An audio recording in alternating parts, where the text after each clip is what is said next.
This is the Team Objection Podcast for May 30th, 2023, episode 577. It is just me and Dave because Sean has an electric car and it can only drive 400 feet at a time. That's his problem, is there's no way that should happen. You need a better electric car, sir. Well, those are fighting words. I will admit that's like the main thing that gives me pause about getting an electric vehicle. Now, granted, one of the nicest things you can do is have a multi-vehicle household so that you can, hedge. When you're driving within the city, you use the electric because it'd be fine up here. Flagstaff's tiny, like no problem, easy. But then it's like if I want to drive more than a couple hours, then what? I haven't said this in the show. That was a big reason I actually ended up getting a Tesla instead of any other electric vehicle, because of the network of superchargers they have and how easy it is to access. So it helps. Like, I can charge the entire battery in like a half hour. Yeah. So it's really helpful. I mean, it makes sense. And I know, infrastructure is improving.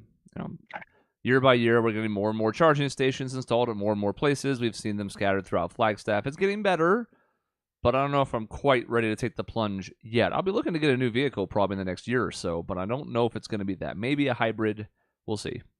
But it depends on how much you drive, honestly, because if you only drive like me, I drive like 50 miles a day round trip. So it makes sense. But if you only drive, 5-10 miles a day or something like that, it's not that big of a difference, I don't think. It's not going to save you that much money going electric.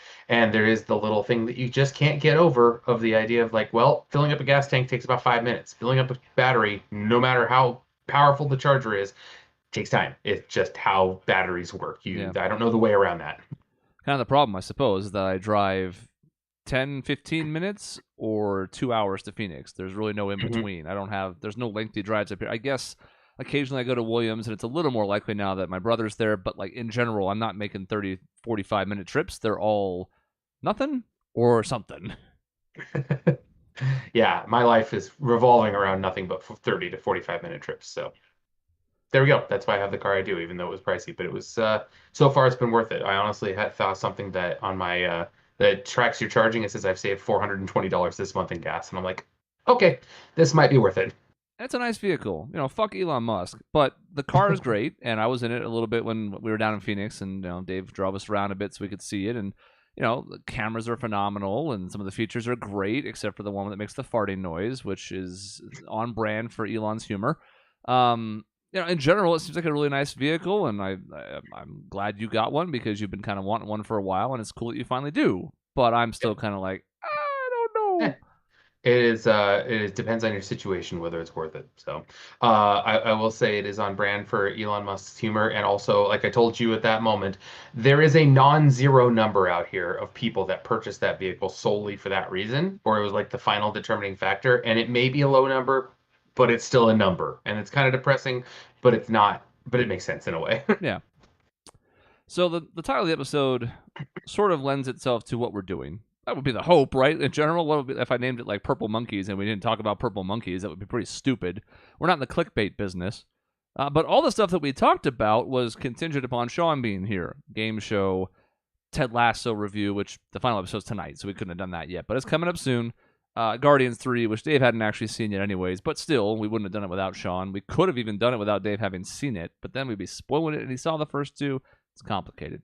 Point being, we have a lot of stuff banked that we're going to talk about eventually, and a game show and all that, but instead it is kind of funny because it's sort of akin to what's happening in chat right now. Josh mentioned he has his 2004 Toyota. It's a truck that he got from his dad, which he got from my grandfather. It's a whole setup, and Mike mentions like that was when Toyota made stuff to last. I mean, my mom had a Toyota Corolla, I think a 91 Toyota Corolla for like, I don't know, 15 years or something. That's probably wrong, but I remember having it forever. So yeah, it's interesting how things change over the years, and that's kind of what we're talking about today. We're doing some retrospective stuff. Dave has no idea. I'm just bringing him along for the ride. I can be retrospective of my parents. Lexus is a Toyota brand. They bought a 98 Lexus in 1998, and it died in 2013. So there's 15 years right there of use. So that was pretty good. It hit 300,000 miles almost. Yeah. So that's not bad. Yeah, Toyota's had that longevity brand. We'll see if it continues, but I'm set on buying cars for a while. I'm not buying anything new for a long time. Ford Explorers, notoriously long-lasting back in the 90s and 2000s. I had one from 92 in, I think, 2010-ish or 2009-ish. It was not what I was meant to get. There's a whole long story that I don't know if we ever actually told in the podcast about a road trip involving a Subaru before that. But that vehicle, despite being older, was hanging on, to be clear. It wasn't like it was in phenomenal shape, but it ran. It was reliable. So there were plenty of times where that was the case. I've also had cars that lasted less than a year. So, yeah. It's that story is funny because I drove a Ford Explorer most of my young adult life, and then when Chris is like, "I'm getting a Ford Explorer," I'm like, I know all about this. Yeah, and then you got a Lexus. That was only because the Ford Explorer ended up breaking, and my parents had bought a new one, and so they were like, "Hey, you can have this." I'm like, "Thank you, I appreciate that." No, I mean, it was really great. It was a huge improvement, especially because it had nice air conditioning. Air conditioning, period. The Ford Explorer that I drove for years did not have any for like 5 years. So I kind of suffered through that. Which led to the soda can incident. These are all things we'll tell some other time. Maybe we'll have Andy on the show at some point and just be like, That's what we need to do. Here's us reminiscing about things that were 20 years ago. Speaking of 20 years ago, segue. This was a simple thing, but it was sort of the impetus for this episode. Over the weekend, the Fialas, so Nick and Mike and Doug were all up here. Mike's not a Fiala, but he's an honorary one. They were visiting over the holiday weekend, and I showed them a meme at one point that I came across on my feed that was what Zelda was 20 years ago, and it was like a picture of what people think it was, and that's Link to the Past, and then it's a picture of what it was, and that's Wind Waker. Yeah. Because Wind Waker came out in 2003. Dave and I remember this because we had a copy pre-ordered. You got Master Quest with it. Colorado was where we picked it. It's a whole thing. So, like, the fact that that's 20 years ago is sort of stunning. And I'm 38. Dave's 38. We're hurtling towards 40. But that was just one thing that made me kind of think, okay, maybe we need to look back a little bit. Not too much. I'm not, when we turn 40, maybe we acknowledge it, or maybe we just keep going like nothing happened. But I was in a retrospective mood, having friends from high school and college, looking at this stuff. And there's a few other topics I'll touch on that are why. But 20 years ago, Wind Waker is a little gag-inducing. That has happened a lot. I mean, for the mere fact of like little things, like you're at the grocery store and they have a little sticker on the checkout thing that says if you were born before or after this date in 2002, you cannot purchase alcohol. And I'm like, wait a minute. So if you were born today in 2002, I was finishing my junior year of high school. You can now purchase alcohol. Cool. That's happened a lot. I'm like 20 years ago. Yeah, like 1995, right? Oh, no. That 20 years ago, 2003. It's like the meme with Padme and Anakin. Yeah. 2003, right? And nothing, just blank stare.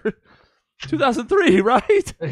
God, there's been plenty of memes that's like that one. Like, am I the only one? Which I hate that start. But am I the only one when I think 20 years ago, I think of 1985? Like, well, not exactly, but yeah, it's kind of that type of deal.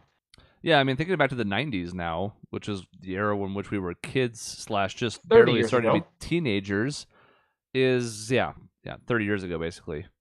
Yeah, tough. Yeah, we had a whole episode of when I turned 30 because I was the first one on the show to turn 30, and now that was 8 years ago that happened. Yeah, even the show itself is sort of becoming a monolith to that, where it's like, I mean, it's 2023, so, we're talking about this. When you think back to the original radio show, it's been, I think, 13 years, and that was I think a 2-off. There was 2 different times I think you and Sean were both on it. But still, like the fact that the roots go that far back is both cool and terrifying. Jack Rock says Wind Waker angered so many at the time, now it's beloved. Yeah, I mean, I certainly remember the Zelda stuff we've talked about on the show before, but man, so many people might long for that return. Even some people who love Breath and Tears might still be like, there are certain parts of that era that I pine for. I am one of them, but I know I'm not alone on that. I can appreciate both. I do appreciate the realisticness that you can pull off with the Switch versus what you could do with the Wii, because the realistic on the Wii just looked drab as opposed to the colorful, bright Zelda look for Wind Waker. So I can appreciate both. I really wish they would, as dumb as it is, re-release the HD remaster on Switch because nobody bought a Wii U. Sorry, I had people who did actually buy one, but like next to nobody bought a Wii U, so nobody got to play this remake. So I want to play it.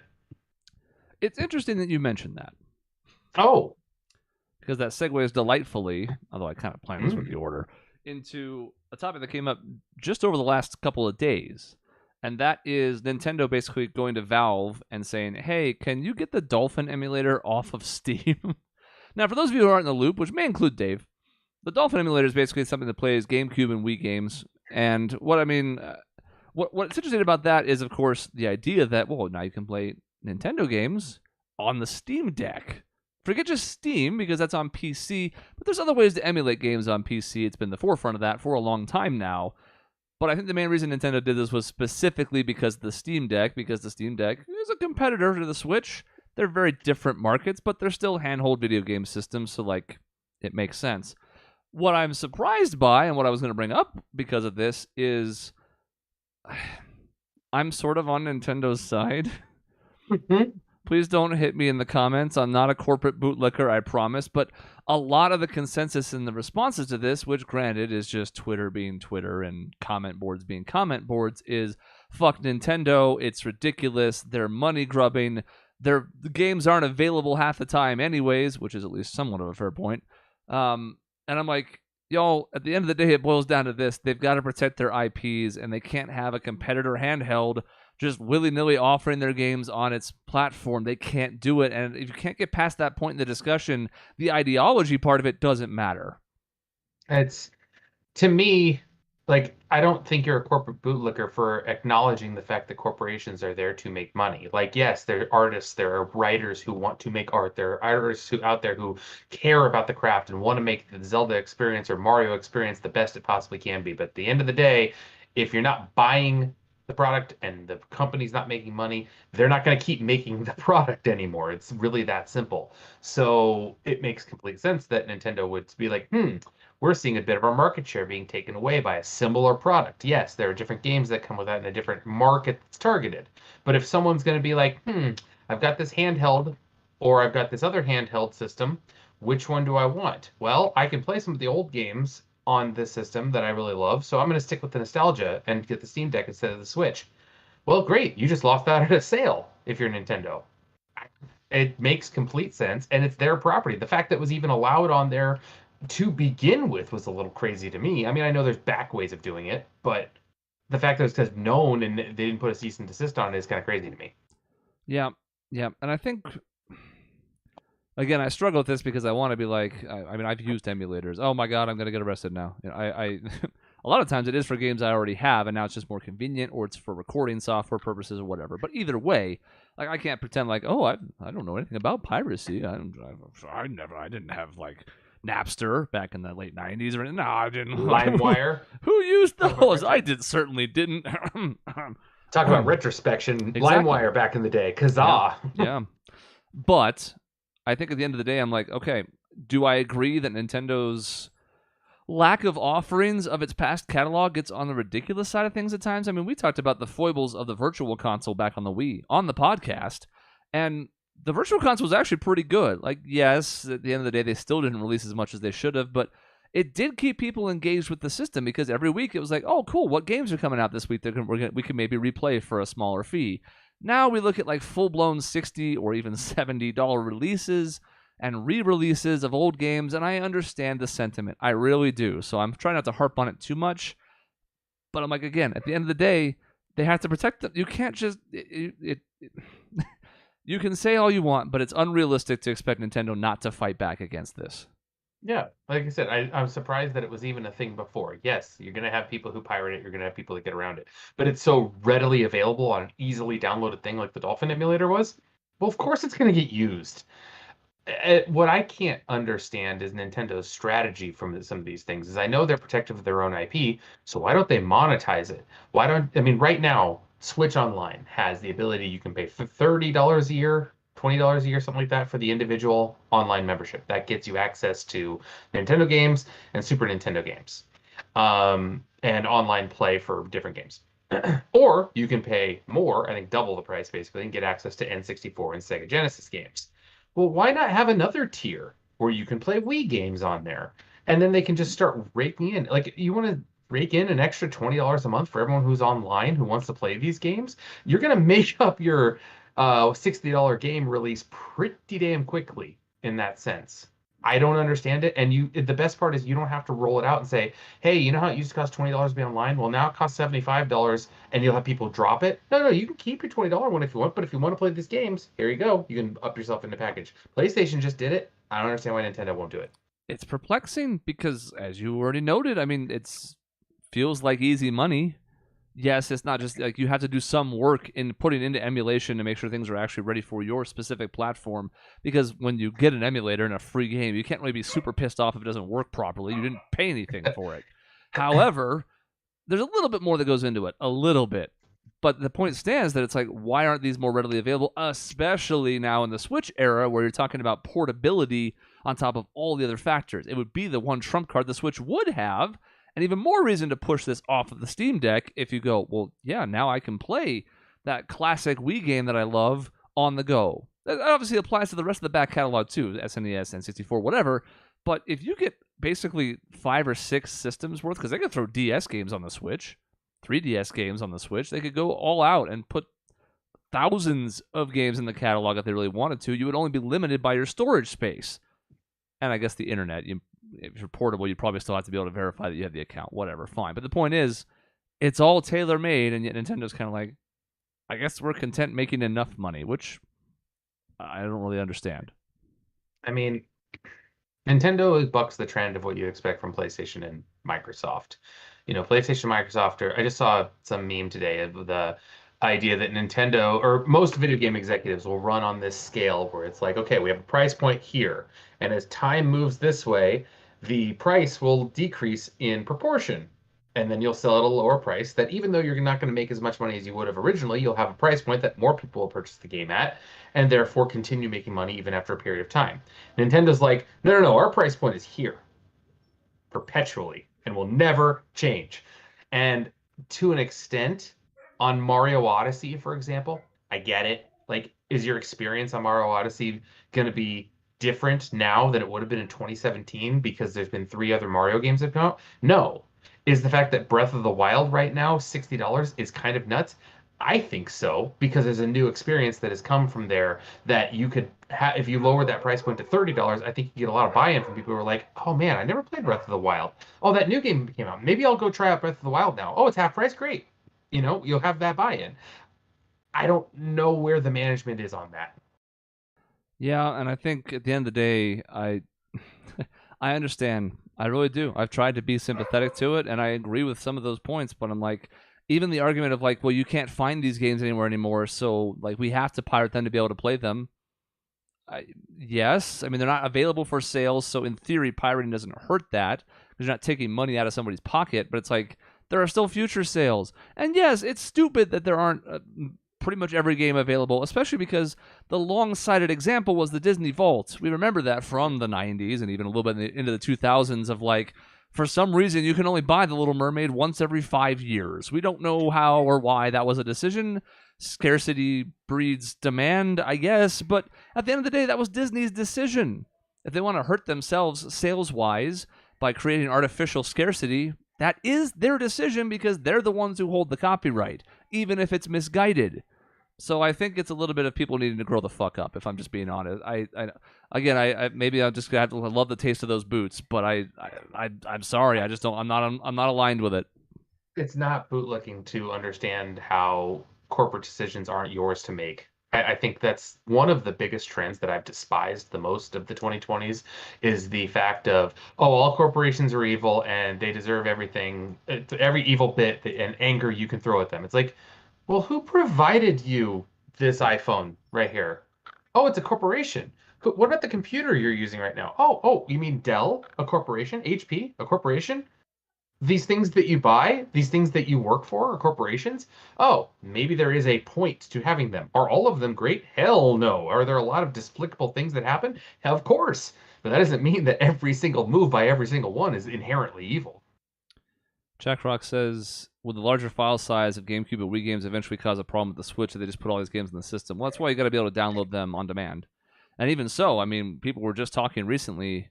What was it? Mortal Kombat 1, I think. The specs for it came out, even though the game's not coming out until the fall.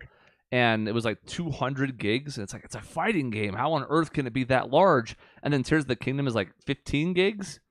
So Nintendo's already kind of got that part covered. I mean, the Wii was notoriously small as far as its storage capacity. It's why like a couple games like Brawl had to be on 2 discs, but the conversion for that wouldn't be too bad. They can't just give you access to everything.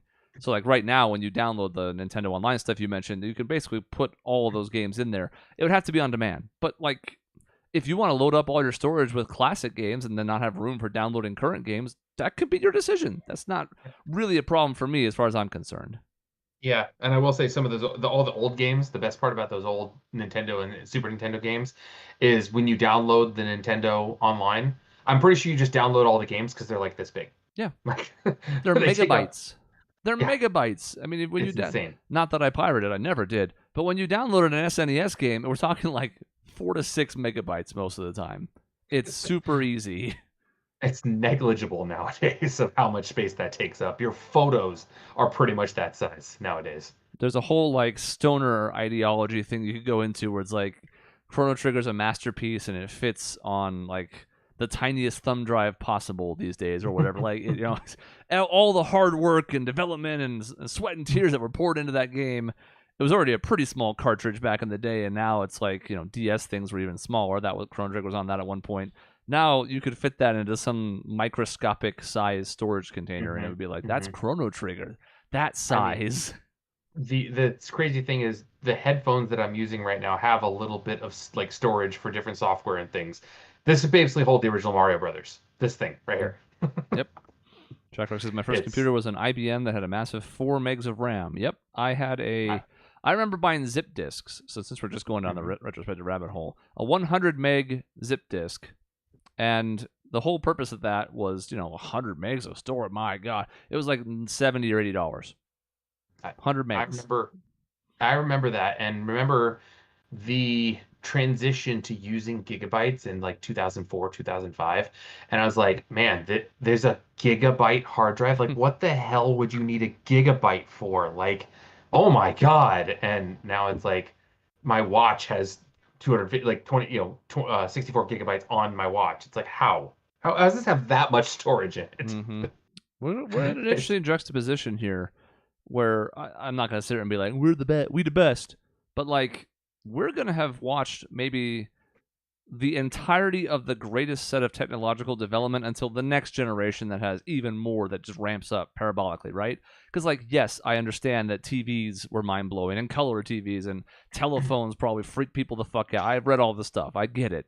But the sheer magnitude of what we've watched in the last 30 years is pretty mind-boggling when you think about it. There's a different touch points. I mean, obviously, we're in a unique position, as every generation is, but we're in a unique position of the consistent connectivity. And I think that's the biggest differentiator because, yeah, TVs gave a level of connectivity to the world because you could see events from your living room. Telephones, of course, allowed you to talk to people from wherever they were in the world. Radio, same type of thing.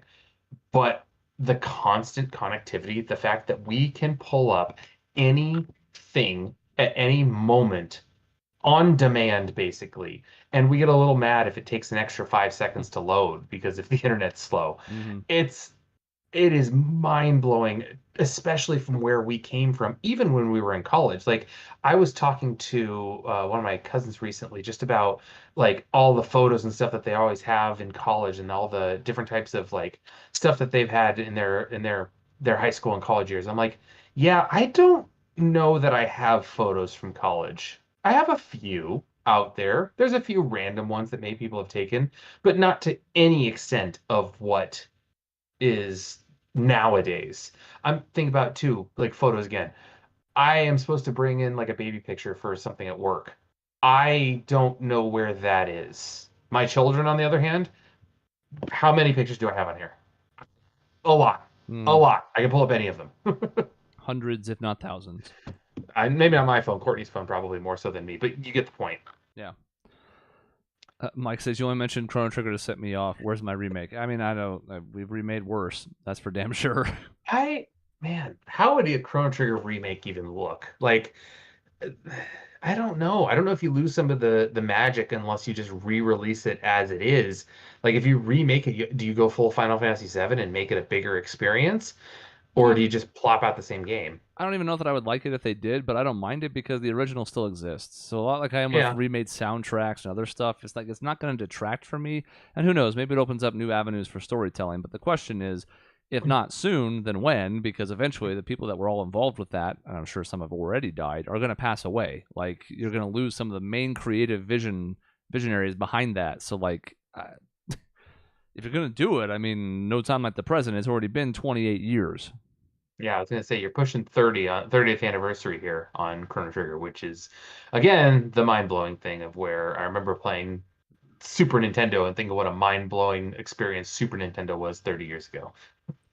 By the way, on the Zelda point, kind of go full circle.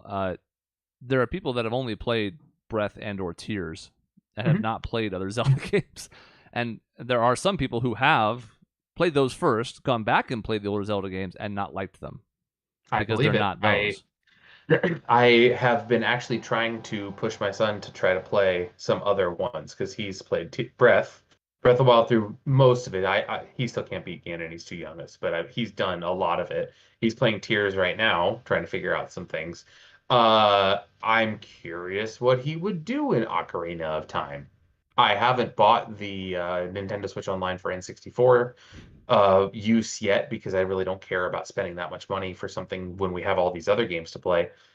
But there was going to come a point where I'm going to end up getting it and be like, all right, Alex, have fun with Ocarina of Time. See how you do. Like, is he going to like it? Is he going to hate it? I don't know. It's not going to hit the same way, that's for sure. But No, is he still going to appreciate it? I don't know. it's gonna feel slow and clunky. It's sort of like I guess somebody only playing Odyssey and trying to play 64. We talked about how it's like you're underwater, sometimes literally, but most of the time just figuratively because the controls are so. I mean, they're not bad. They just don't feel as quick and responsive. It's just you hit the left arrow and then it takes that extra split second to move left.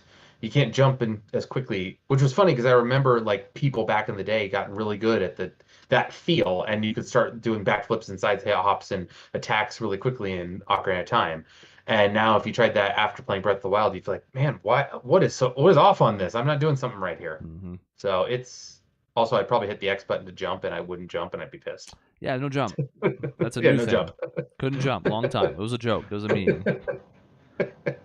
So uh, when I was down in Chakrak Phoenix, oh, go ahead. oh, I was gonna say Chakrak is agreed with us about having a port. You know, they did make it on PlayStation. They did have a port onto the original PlayStation. I don't think you can play that on a PS5 nowadays, but it did happen once. Sure, it Just so was you know. bundled with a Final Fantasy game, and they also It made was a Final port of it on the Fantasy DS, and it had some new stuff, and it was Mhm. decent. Some of it was good, some of it was eh. So I mean, there's avenues for it, but again, those are both releases that came out 10 years ago plus, so they're not really Mhm. serving people on the Switch anymore. You could put it on any of those. I mean, I'd like to have the original; that'd be the simplest. But the other problem, of course, is the Square issue that's looming, and Nintendo and Square don't get off like they used to. They used to be thick as thieves, and now not so much because Square is mostly Sony. So that's tough. Yep. When I was down in Phoenix, we had some chance to visit with Dave and whatnot. We talked about that a little bit last week. And one of the things we did was trivia. We went to a bar, had a trivia night, did pretty well, finished second with an asterisk because we finished third and the second place team left. So we got the second just place gave us- prize. Yeah. Good for us. Big pat on the back. We recovered from a slow start. I think we did really well after the first round. The first round was not good. No. Nobody cares about that part. What I do bring it up to mention is the fact that one of the trivia questions was about Street Fighter. And specifically, it was like the 30th anniversary edition of Street Fighter, which is a bit of a mindfuck for me as well in our trend of retrospection, because I played Street Fighter 2 in arcades like a lot of people did back then, because it was the brand new hotness. When that was out, that was like the arcade machine. There were others before and after it that were big. NBA Jam comes to mind. Like, there's plenty of others. But it was a phenomenon. I mean, you're talking like random bodegas and gas stations had Street Fighter 2 cabinets. Just that. Just the one cabinet in the store was that because they were so popular. The reason I bring that up is because Street Fighter 6 comes out Friday. And it's interesting to me because it sort of spans most of my video gaming life. I started way back then on 2, never really played Third Strike. I know some people love it, not me.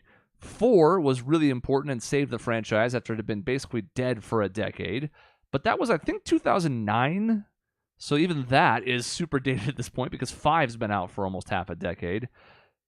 But I bring up 6 because I think I ordered it on PS5 and I got the disc version because I think Sean needs to play it too. And the early reviews, if you've seen what's happening on Metacritic, are very good. It's 92 on Metacritic right now. So what differentiates in fighting games? Because I'm a noob. I'm terrible at fighting games. You can crucify me like a Korok if I say this poorly, but like even playing different Smash Brothers, it kind of feels the same. There's just more characters. I don't get it. I don't understand the difference. So I get there's different game modes, sure, but like the core experience feels very similar to me. So what differentiates in fighting games?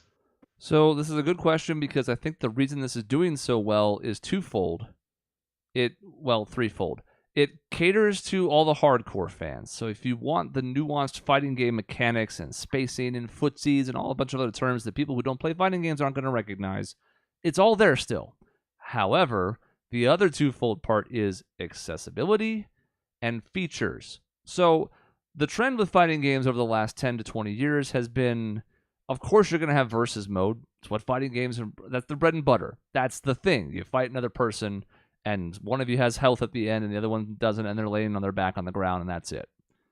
But we've lost a lot of the other stuff. So, like, Soul Calibur 2 and 3 are among our favorites in this household because in addition to that, just one-on-one fighting that you expect, you also had a story mode and you had a side mode with RPG elements and you had all these other things that made it a complete package. So that if you didn't like the head-to-head aspect as much or you didn't want to play online and fight random people, you had single-player content as well to supplement it. 6 has a few different things going for it, one of which is a robust story mode with a create a character. It was in the demo. I got to mess with that a bit. It was really fun. But it also has some things that are making it more accessible, like modern controls. The modern controls have been a bit of a lightning rod of controversy because for some people, you can basically do everything that everybody else can do with the push of one button. Instead of having to do forward, down, down, forward, and then a punch button to do a dragon punch, like the uppercut that Ryu does, you just hit like forward and punch. In some cases, it's just punch. A certain button is mapped to that special move. So you don't have to have the input for it. You just hit a button and it does cool stuff for you. And then a handful of like really hardcore, long-time fans are like, well, that's ridiculous. How come somebody else can do this the same as I can, but it takes like they can do it more easily? And the truth is they even thought of that because you don't have access to your full move set when you're using Modern. You get these moves mapped to these buttons, sort of like a Smash Brothers, where it's like you have like 15 moves, but then if you want to have a low forward medium kick, which I know sounds like gibberish, you may not have that because there's not enough buttons for it. You've simplified things, which is great, so you can do all the fancy moves. You can do a spinning pile driver with Zangief and not have to do a 360 on the thumbstick, but the trade-off of that is you're not going to have as many moves. You can't link together combos as well. It's a long-winded way of saying this has something for beginners and veterans alike, and it's clear that for the first time with a project that I've seen in a while, long-time fans and developers have been connected to this because every little detail shows a familiarity with the series in a way that veterans are really going to like. Wow, it's funny seeing people who are so, into this game. I appreciate their ability because I have none of it whatsoever. And so, I mean, even back in the day when you and I would go to arcades, I always was like, how do you remember all these things? How do you know up, down, left, hit, punch, kick? Like, what move does what? I just end up doing this basically. And like, I hope I'm hitting the button right. And yeah, that's it. So I am appreciative of people who can appreciate it. And I'm definitely the type that would be like, okay, well, this punch is mapped to this button, so I'm going to hit that button. Got it. Okay, I can do that. Yeah, and I think that's going to be great. There were stories of people with the demo who did just that. They found a couple buttons that did moves that they could kind of understand at a basic level. And then, for some people, it was emasculating. Oh, this person like beat me and they don't even know what they're doing. But there were also people who were like, yeah, this was a chance to get like my girlfriend into the game. She would never have played this otherwise, but like she found a character that she liked and a few buttons that did cool stuff, and she took a couple rounds off of me. Like I was winning most of the time, and so like for the most part, it was positively received, to be clear. There was a handful of people who pushed back on it, but to me, it's like, even if you can just push buttons and have better moves come out than normal, because you can always button mash in a fighting game, right? But like in general, if you did that in a Street Fighter game, it's just little punches and kicks. You're not going to get a fireball. You're not going to get the uppercuts and the spinning bird kicks and the whatever, right? Now it's like you can do the fancier moves, but it doesn't replace fundamentals. It doesn't replace, like, when do you push the button? Because if you do an uppercut and it misses, guess what? You have to come all the way back down to the ground. And in that entire time as you're doing that, a seasoned player can come up and be like, cool, you can't block or do anything, ba ba ba ba ba ba ba ba, and you lose half your health. Counter. Yeah, so, like, it's not as simple as just, well, the controls got dumbed down, so now anybody can be good at Street Fighter.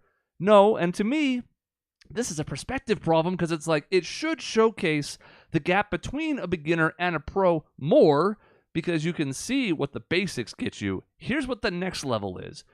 Even if that level is shrunk relatively. So, like, if a beginner player was a 10 before and a pro was 100, and now a beginner player is a 70 because they can do all these fancy moves easily, and the pro is still 100, the gap between the 70 and 100 is wider than it was before, even though numerically that makes no sense. It's a logarithmic scale, basically, is the way to think of it. It's not a linear scale in that sense. Yeah, it's the difference, like, to use a sports analogy, there's a difference between high school to Division One, high school basketball to Division Two basketball to Division One basketball to the NBA. It's not this. It's not just a straight up. It's a whoosh type of look to it, like the difference of the talent level. And it's the same type of idea in this. So I'm really excited. There's no world, even if it's getting this good of reviews, there's no scenario whatsoever where this is ever going to be a game of the year. Maybe a fighting game of the year. Even that's not guaranteed. Mortal Kombat 1, the remake of the first one, is coming later this year, and Tekken 8 is going to be huge when it releases. But it is really pleasing to me to see it getting this good of reviews, because it's what I want to see in these games, and it's finally making a return. I'm going to get it only for the single-player mode. I will also play online and do other stuff, but that alone was enough of a sales pitch, because it's like, cool, make a character, go through the story. Even if the story is a little bit above average at times, it's not like it's doing anything groundbreaking, but, like, I don't care. I get to make a character. I get to decide, like, I want him to have Guile's Sonic Boom and Ryu's Dragon Punch and M. Bison's Psycho Crusher. M. Bison's not in the game. But, like, I can make all these decisions and have fun with it on my own, and then if I want to do any online, that's an added bonus. A lot of fighting games recently, like everything Soul Calibur has done since 3, have tuned me all the way off. Like, I don't want to play those anymore because there's no single player content. So to have both sides represented so well, I think that's awesome. I've never understood the gatekeeping that happens, like you mentioned, with people who are saying, like, oh, it's too easy for people. And it's like, why do you care? Why does it matter if there's more inclusivity? Why, like, I know that sometimes you feel special if you're really good at something, but, like, so what? If you're still better at it, why does it matter at that point? Gatekeeping is something I just don't understand. If people understand it, great. If people like it, great. You should want more people to appreciate things that you like, I think. The only aspect of gatekeeping I understand is when there's something that's in a limited quantity in some way. To relate it to myself, one of the examples is the disc golf boom was really good overall for the sport. No question. The fact that it's bigger and better than ever, more disc manufacturers, more courses, it's almost all really good, except there are plenty of times now when you go out on the weekend and the course is just full. And I can understand in those type of situations why people are like, well, I miss when I could just walk out here and just play around and not have to worry about a sea of people. Those type of examples I get with gatekeeping. Otherwise, it's like, man, if you love something, why wouldn't you want as many people as possible to have a chance to love it too? Yeah, and even in those situations, yes, it is an annoyance, but that doesn't mean that you haven't forged relationships with people that play it, or deepened other relationships with people by saying, hey, you want to come out and play this game with me? Because I enjoy it. You want to come out and have some fun? Like, I would have never played had it not been, I had the experience with you. So, yeah, you're not gatekeeping at all. In that instance, you're making sure more people enjoy it for that exact reason. You want to share things you enjoy. I'm the same way. Or similarly, some people I've played with have been like, it was all right, but it's not really my jam. And that's fine too. But at least they had a chance to try it. At least they now know that, I'm not really into disc golf. As opposed to, well, I've never really tried it, and I don't really know how or where to start or what. Well, we gave it the old college try. It didn't work out. That's fine. Not everybody's going to love everything, and that's okay. For most of us. Some people get really upset about that notion, but... Sean. Jaguar agrees with you, by the way. Says, fighting games were never my thing, mainly because I sucked at them, but it's good for the industry if Street Fighter and Mortal Kombat come back and are really good. Yeah, I mean, at the end of the day, we need these franchises to survive. If you're a fan of fighting games, and it's almost never been a better time to be a fan of fighting games than now, because in addition to those heavy hitters we already mentioned, like Melty Blood had a big presence at Evo. We just came off of Smash having 6 years of service that extended the whole lifetime. Like, you're eating well if you're a fighting game fan right now. Yeah, but and this continued success depends on these games evolving and changing for the better. And right now, it seems like we're in a spot in that industry where we were not 15 years ago. And I think if they use inclusivity, if they use the ability to differentiate the best of the best from the casual, to have the ability to make it really easy for someone who's a newbie to come in, and then have that next step level ability, you will maintain both players at that point, because people generally will be okay with their level and be happy with where they are. And if you can properly tier that maybe online, you'll have a lack of frustration, I think. So one of the biggest frustrating things is when you go online and just get your ass kicked immediately. Mm-hmm. There's something that's really humiliating about that. I remember I do that back like Halo, when it was out back in the day. Halo 2, one of the first online games I ever played. I remember I'd be like, oh, okay, I played with my friends a lot. I'm halfway decent at this. I can do this. I'd sign into Halo Online, pop in, run for 2 seconds, get shot, and be like, cool. Okay, well that happened. Okay, I'll respawn, and I got shot. It's like, why? Why would I even try? Like, this is not fun at all. But if you can tier it properly, great. And a lot of communities are working with that in and outside of fighting games. It's important for fighting games because of the head-to-head aspect. But I was fortunate that I at least dabbled with MOBAs like a League of Legends, so I have an idea about lanes and roles and whatever, like farming. I understand last hitting minions, whatever. Like, there are so many more concepts in that than just a shooting game or a fighting game. At least on the surface, shooting game, fighting game are pretty basic concepts. Fighting game, you beat the other guy till they don't get up anymore. In a shooting game, you shoot the bad guys, and hopefully you shoot them more than they shoot you. You can say, well, we have MOBAs take the enemy base. It's like, yeah, but the way you do that is a lot more complicated than that one sentence does. So, I mean, you're right, because as much as we remember the Xbox Live days of 13-year-olds in their mom's basements talking shit and saying the N-word on Xbox Live chat, it's even worse now if you're trying to get into really niche types of games. I imagine Battle Royals are like that too. Haven't played a ton of them. But same idea where it's like, now the curve is steep. So if you don't have a tiered ranked system that can protect players from that, because in a MOBA, but in particular, because it's team-based, not only do you get shit on by your opponents, but then your own team starts shit-talking you too, because they are toxic and they don't like losing, so they want to surrender after 10 minutes, and they call you an absolute loser. So, boy, entry barrier can be tough if you're not familiar with one of these.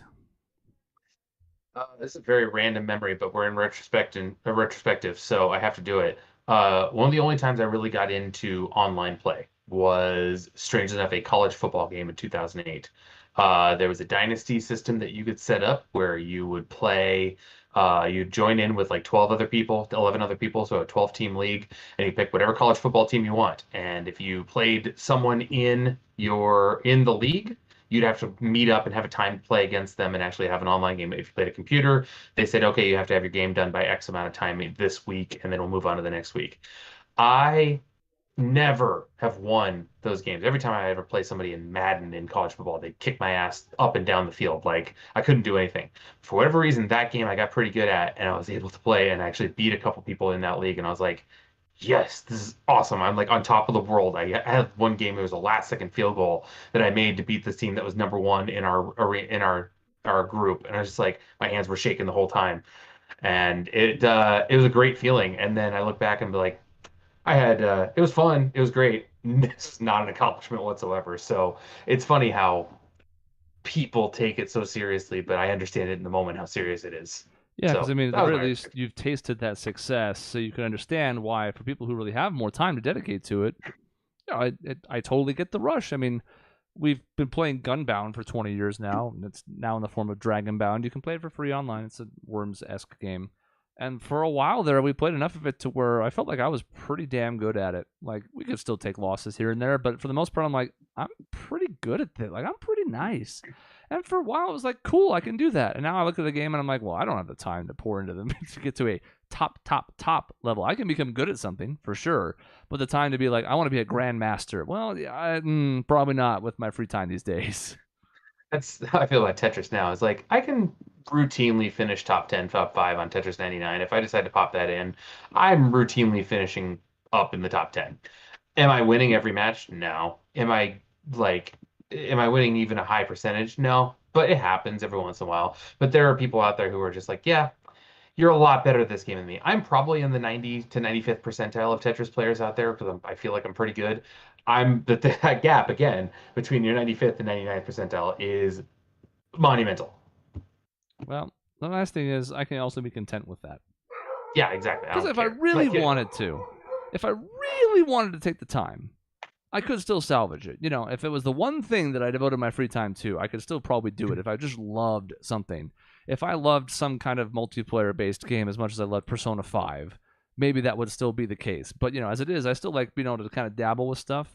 Like, I'm playing through Tears of the Kingdom right now, but it's not like whatever free time I get, I'm like, I gotta go boot up Tears. Some nights I play something else. I'm playing NHL 23 right now a bit. I'm playing Crab Champions on Steam right now. We're having fun with that. Like, I like to dabble. I don't really want to hyper focus on one game anymore because in some ways, while I enjoy the success that comes with it, it also opens the door to frustration if you really are trying to reach that high of a level. You know, I even think back to poker where it's like, for a while there, I was playing poker pretty seriously and I was pretty good at it. But like, every now and then you get a bad run of cards and you go, man, I fucking hate this. This sucks. And I don't know, why am I even playing this game anymore? And it's like, well, if you're not enjoying it, then you've missed the boat entirely. Yeah, I get that. Because I've kind of had that where when I do have some free time, it's like, should I play Tears of the Kingdom? I just have Last of Us 2. I sometimes just want to play Tetris. Sometimes I want to watch a TV show. So there's like a lot of things that I get that. Because if you run into a problem, especially in a game like Tears of the Kingdom, where it's like, okay, I feel like I'm banging my head against the wall. I could pull up a guide and look through it and get through it pretty quickly, but like at the moment, I don't want to do that. So am I just going to bang my head and take an hour and a half of the only free time I have to solve this one puzzle? I don't wanna, but maybe. And so yeah, I can get that frustration part of it. I think what's most frustrating, honestly, is that. Sorry, I'm doing a work response now.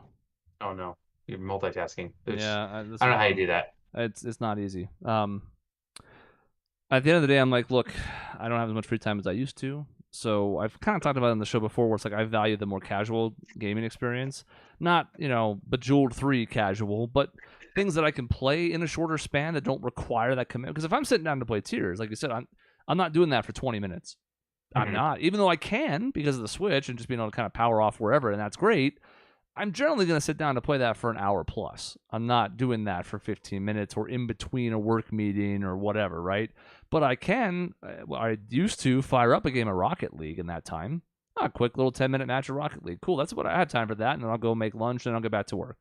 So I still cherish those long-form experiences like a Persona 5 or a Tears of the Kingdom. Like I want those to continue to exist because I love that.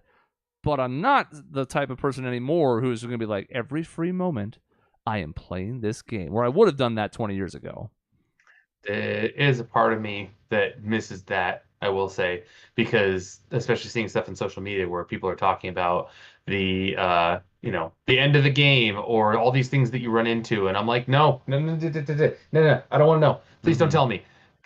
I mean, my part of my I know my son likes to see different, he does like watching some video game streamers, and we're obviously monitor what he watches, but there's a couple of video game streamers that are fine out there, and they've been streaming Tears of the Kingdom and stuff like that. So of course the YouTube channel now is recommending Tears of the Kingdom, and so I'm like, I've seen a couple screenshots of stuff that's later in the game. I'm like, damn it, I don't want to know.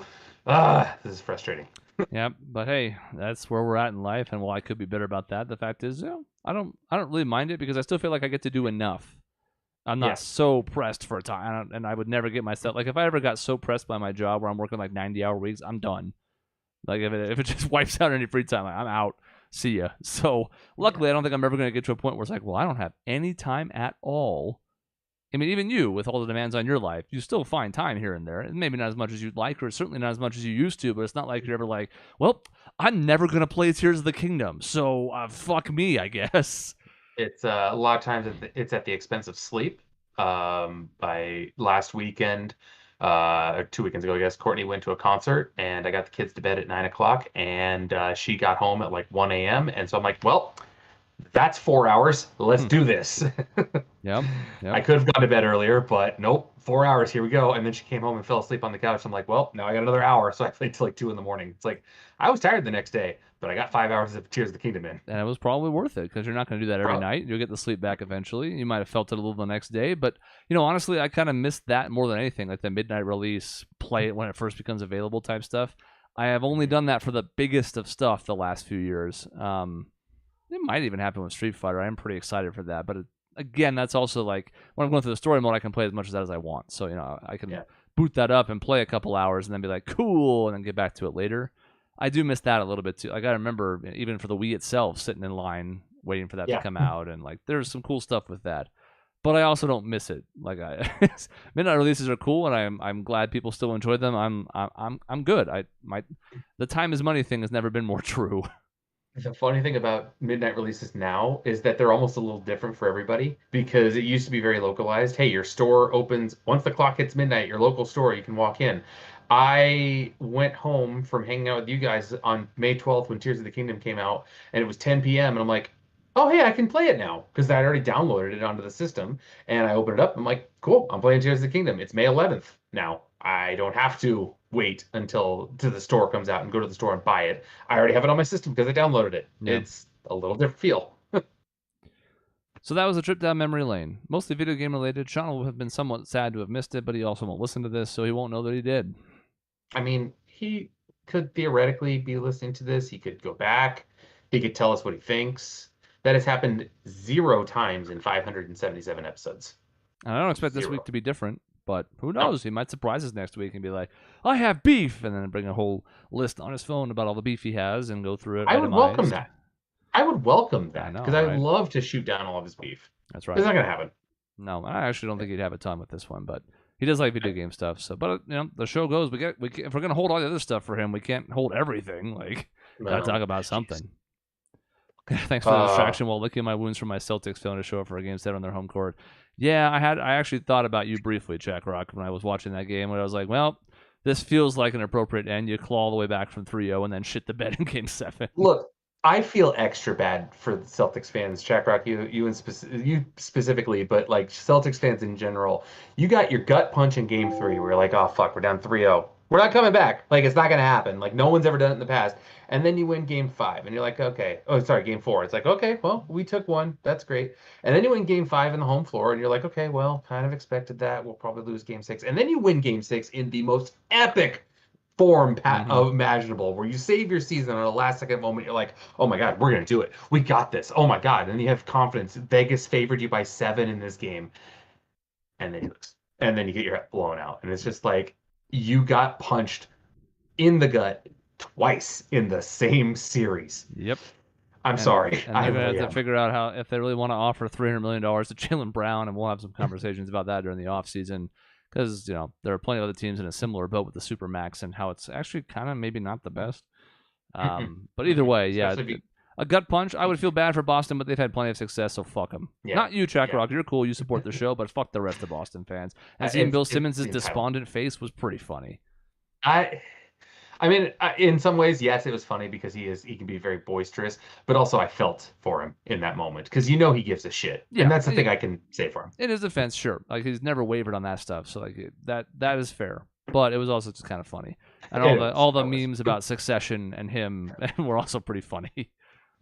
I don't even watch Succession. I've watched the first couple episodes, and I know what happens in the finale now, so go me, I guess. But anyways, so yeah, we commiserate because we have also had a team not show up on a Game 7 on their home floor. So that's why we're Diamondbacks fans now. We didn't even coordinate this. We just are. We're Diamondbacks fans. Even though I don't care about the Diamondbacks, I just wore it. They're doing well this season, and I don't care. It's cool. Good job, guys. Keep it up. Maybe I'll watch if you make the playoffs or something. And the changes in baseball seem like a positive. Cutting 30 minutes off the game time, great. Big stolen bases because the bases are literally big, great. Like, for all the hardcore fans there, like, Rob Manfred ruining the game. I'm like, well, I mean, at least people are watching again. It's more important that the game maintains rather than, dying, basically, which is what it was doing. But just like we talked about with gatekeeping, some people would almost rather it die than become something that they don't like anymore. Then you just got to deal with it. I had this argument with Sean. If it changes and you don't like it, then you have the memories of what you had before. It sucks. You're disappointed. No. You had the memories. You rage, you boycott. Yeah, of course. You refuse to buy Bud Light. Wait, that's a different thing. Shit. Oh, no. I've opened a can of worms. Oh, God. Boy, boycotts are for snowflakes unless it's something you support. Okay, anyways, anyways, we better cut the show off. Get out. Eject. All right, so that's the end of the episode. Next week, one of those things we talked about, I will see. It'll be a review or a game show, something or other, but we'll figure out what's happening then.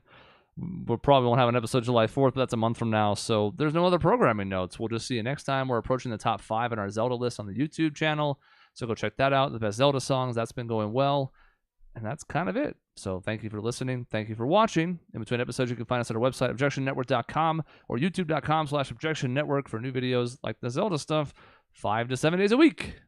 We'll see you next time.